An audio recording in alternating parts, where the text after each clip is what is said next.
Hello and good evening. Many of us have already seen some snow today, but further snow is in the forecast this evening and tonight, and it will start to accumulate as well. We've got some amber weather warnings in force across parts of England and Wales. So where's all this cold air coming from then? And it's a very similar picture to what we saw a few weeks ago. Very cold air across Scandinavia being drawn down in these brisk easterly winds, making it feel very cold indeed.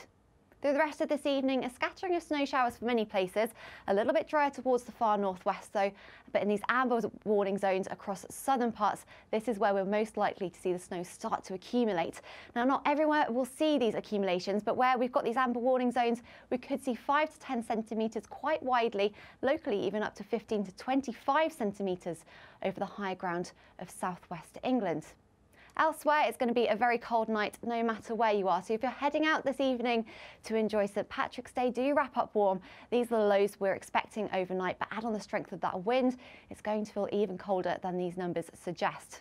So to start the day tomorrow then, much of the snow becoming confined to southwestern parts of the UK, gradually turning drier and brighter from the east though. So overall it's a largely drier day for many places tomorrow, but persistent snow perhaps affecting the southwest through the first part of the day into the early afternoon. And as we head on towards the middle part of the afternoon, some of that snow could start to turn to pretty heavy rainfall across some southern coasts of Devon and Cornwall, possibly giving a few flooding impacts here too. Temperature-wise, it's not looking much better tomorrow. Highs of just 1 or 2 degrees for many places. And in terms of what it's going to feel like out there, it's going to feel sub-zero for most of us in those strong easterly winds. So for the rest of the evening then, much of that snow drifting into southwestern parts, and we could see some drifting snow as well, particularly over the higher ground, but turning much drier elsewhere.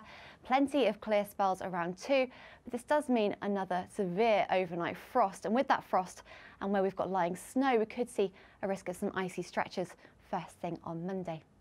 So what does next week have in store for us then? Well, it's actually looking a little bit drier than the weekend, a good deal of dry weather across the UK, but it does start off fairly cold. So we could see some icy stretches first thing on Monday morning. As we head through towards the middle part of the week though, it's gradually turning milder and a little bit wetter too.